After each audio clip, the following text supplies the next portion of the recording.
Hi. Um, I'm doing something I've never done before, and I hope you'll enjoy it. The last few weeks, I had an opportunity to take a homemade pot of sauce to some neighbors because we've had neighbors with COVID and a neighbor that had an injury when she fell off her bicycle. And the sauce was a big hit, and people have asked me how I make it, so I thought for the first time in my life, I would actually measure out the ingredients and instead of writing it down, make a video and share it with you all so you can learn how to make a nice pot of tomato sauce for your family. And typical Italian cook, I've never measured out the ingredients before. So I got it as close as I think is accurate, and I know it will taste good. So I'm going to go through first the ingredients that you will need. So pause the video and get a piece of paper and a pen to write down your ingredients. And I'll go over the quantities and then I'll make it. So I've pre-chopped everything so that I should be able to make it in just a few minutes. And this video will show you how fast you can make a great tasting Italian tomato sauce. So this is what you will need. Write it down. Olive oil. My dog is barking in the background. A cheap red wine. This is Aldi's favorite intermingle, which is a combination of red wines because you don't want it too sweet. So this is a combination of multiple red wines. And don't put expensive wine in your sauce, but it's going to give it a nice flavor at the end. Good either Parmesan or Romano cheese. If you're getting your Parmesan cheese from a green canister on the grocery store shelf, throw it in the trash. No self-respecting tomato sauce has that in it, so get yourself a good shredded Parmesan or Romano from the refrigerated section. I already opened it, so I gotta be careful not to spill it. This is a 28-ounce can of crushed tomatoes. This is a small 6-ounce can of tomato paste. This is a 14.5-ounce can of diced tomatoes. Now you can use whatever kind of tomatoes you want. I don't like my sauce, I like my sauce thick, but not super chunky. So that's why I use the crushed tomatoes. It has a little more texture than tomato sauce. If you wanted to make it out of only diced tomatoes, you could. I have done that before, but I like the combination of the crushed with the diced. And for seasonings, I have sea salt, ground black pepper, crushed red pepper, those red flakes. That's sugar in that canister, sugar, plain old white sugar. I didn't have fresh oregano, so this is a jar of dried oregano. You will need half an onion or one small onion. Garlic. I used about half of this bulb, so half of a bulb of garlic. Now, I have an herb garden and I have fresh parsley and fresh basil. It's so much better with fresh. So if you don't grow it, buy it at the grocery store. If you have to make it with dried herbs, you certainly can. I have, but fresh is a lot better. I have to pause the video and let my dog in. Okay, I'm back. Okay, while I was letting Greta in, I realized I haven't been telling you the quantities of most of these things, so I will do that. So those are all the ingredients that you will need. Those are the things that you might already have around your house.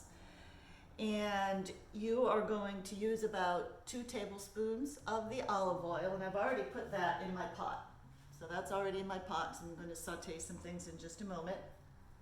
I use these Le Creuset pots because this is enameled cast iron. I wouldn't use straight cast iron. You're going to get a metallic taste in your sauce. Definitely do not use like non-stick cookware. The acidity in the sauce, it leaches out the toxic chemicals in the non-stick. You shouldn't use non-stick no matter what, but definitely don't use it with sauce. So either just a heavy bottom stainless steel pot or these enamel coated cast iron are awesome. You want a thick bottom pot because this is going to simmer for hours and you don't want it sticking or burning. Okay, so I put 2 tablespoons of olive oil in the pot. I have 1 teaspoon of salt, about a 1/4 teaspoon of the black pepper, and 1 teaspoon of the red pepper flakes. Also 1 teaspoon of the dried oregano. This is 4 to 5 large cloves of garlic. Now I know that sounds like a lot and the smell is very strong. It's almost making my eyes water, but this is going to simmer so long, it's going to take on a nice roasted flavor. Your sauce is not going to give you garlic breath.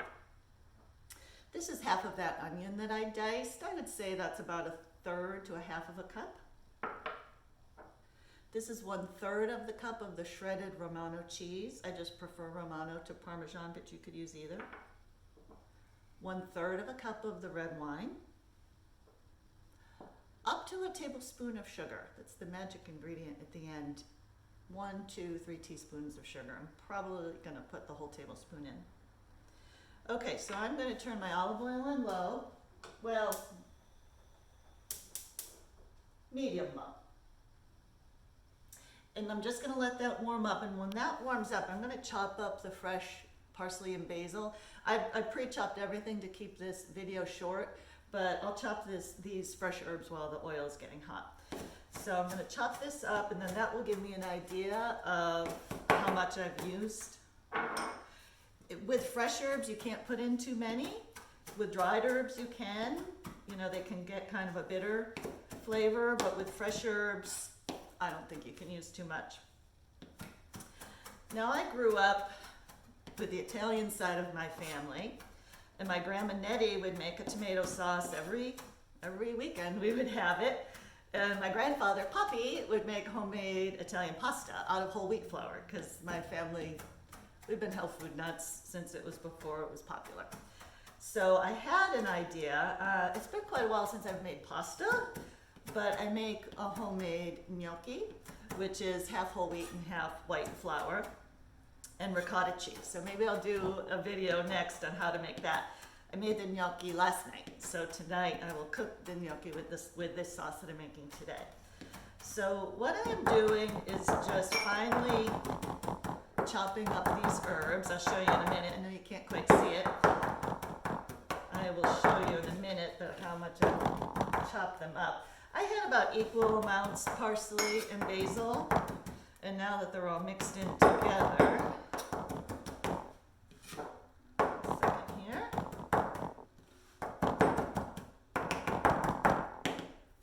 so they're all mixed in together, and I'll lift this up to show you maybe 1/2 to 3/4 of a cup of combination basil and parsley. Okay, so my oil's been warming up. I'm going to put my onion in.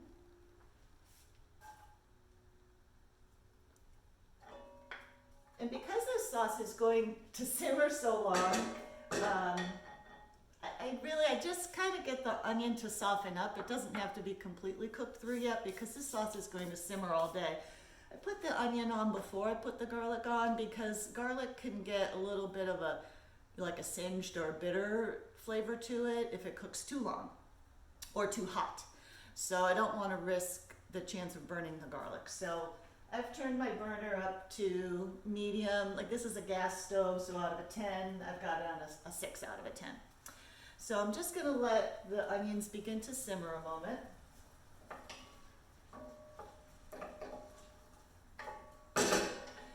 Now, this particular sauce today, I'm not putting meat in it today, but I most typically put either meatballs or sausage in it.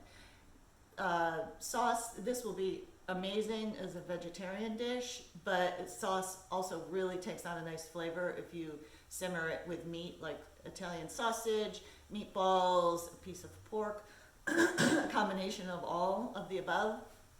So if you're putting meat in it, like I typically make it with either meatballs or sausage, what I will do is just brown the meatballs or sausage. I don't cook them all the way through, because again, it's going to simmer in the sauce all day. So I will brown them so it doesn't fall apart when I put it in the sauce, but I would do that now. I would begin to brown the meat while the onions are sauteing. Bill and I decided to go for the month of January meatless. So we're eating fish, but not other types of meat for the month of January. Well, maybe I'll report back later and let you know how that went. Okay, so I've got the onions have begun to sizzle real nicely. It's smelling amazing. So I'm going to now throw in the garlic.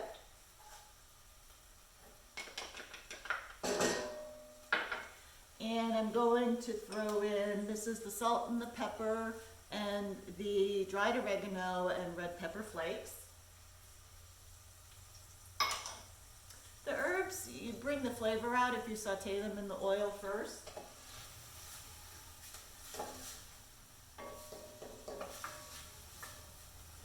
I wish video had a smell component because this is amazing. Okay, those are simmering away nicely. And the next thing, the fresh herbs. I'm going to put the fresh herbs in now.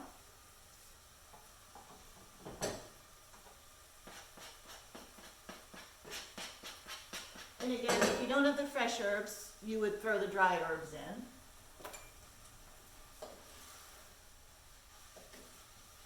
And really, I'm just letting things soften up.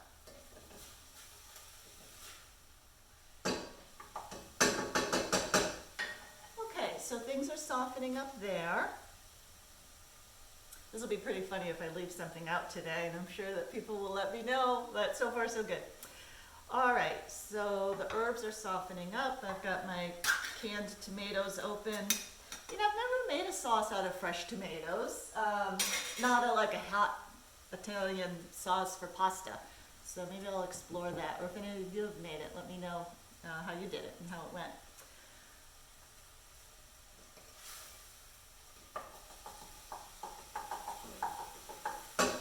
Okay, that's looking good. So the onion has softened up a bit. I'm going to pour in my crushed tomatoes. Careful, because if your pan is hot, it's going to spatter.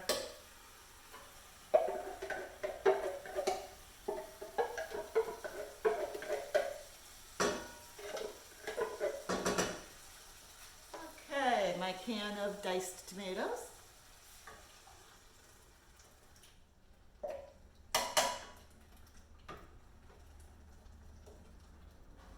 I'm going to turn that down now because it's bubbling. I don't want this at a serious bubble.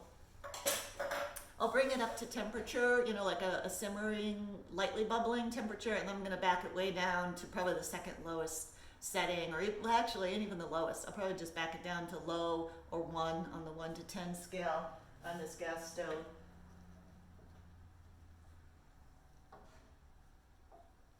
But I do want to get it hot first before I do that.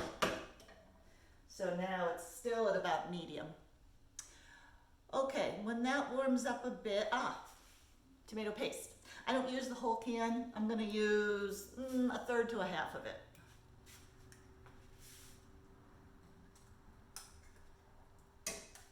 The tomato paste is just going to give it a real nice flavor.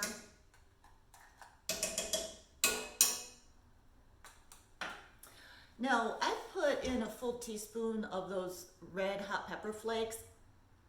That's enough to give your sauce a little bit of a spiciness, but it's not going to burn your mouth. I like my foods to be a little bit on the hot side, so if you're afraid that the full teaspoon is too much for your family, you know, maybe do half a teaspoon. If you like it really hot, put in more. And what I really love is put in the teaspoon of the hot pepper flakes and use hot Italian sausage. That is probably my favorite. Okay, so that tomato paste, you'll have to break it up a little bit because it comes out as a thick clump. So I'm just going to stir that in.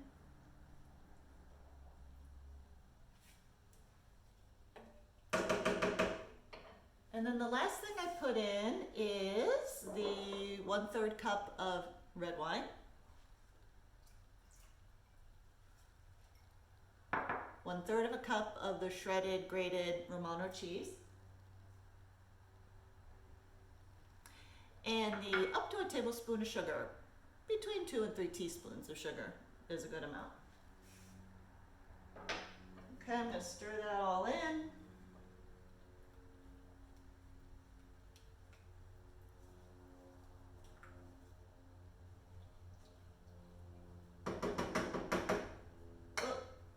rushing, so I got a little messy. It's dripping down the side. It's done.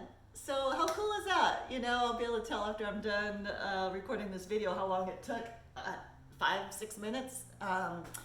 So you have time to prepare really delicious and healthy food for yourself and for your family. This was so easy and honestly inexpensive too. I don't know, there was probably like $5 worth of ingredients. And this pot, if you've got a bigger family, double it. But this pot will last me and Bill all week. And I will see if I can bring the camera over to show you what it looks like. Hang on just a second there. Oh my goodness, that is delicious. Look at all those fresh herbs chopped up in there. The tomatoes are thick. Again, I wish you could smell it. It smells amazing. So, back you go. Sorry about the ride there. All right, this has been fun. I will definitely make a video on how to make and roll your own homemade gnocchi, which put the two together and your family will love you. All right, friends, nice to see you. I miss you all. Stay safe and stay healthy. Bye-bye. One more thing. Now I'm gonna have to learn how to splice these two video clips together. I had mentioned earlier if you wanted to put like a meatballs or sausage in your sauce.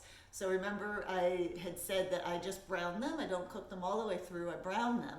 So at this point, all the ingredients are in the pot. It's going to be simmering on low. I would take those, the meatballs or the sausage that are partially cooked but browned on the outside and put them in the sauce. And now this is going to simmer on probably your lowest setting. So check it about every 15 minutes or so. You want it barely bubbling. So you want the pot to be fully hot, steaming, an occasional bubble, and so that you can just leave it for hours. It's about 12:15 right now. We'll eat this for dinner and I'll just let this simmer all day. I'm gonna let it simmer with the lid on. And I'm going to occasionally stir it to make sure it's not sticking. Okay, I think that's everything. We'll see you later. Bye-bye.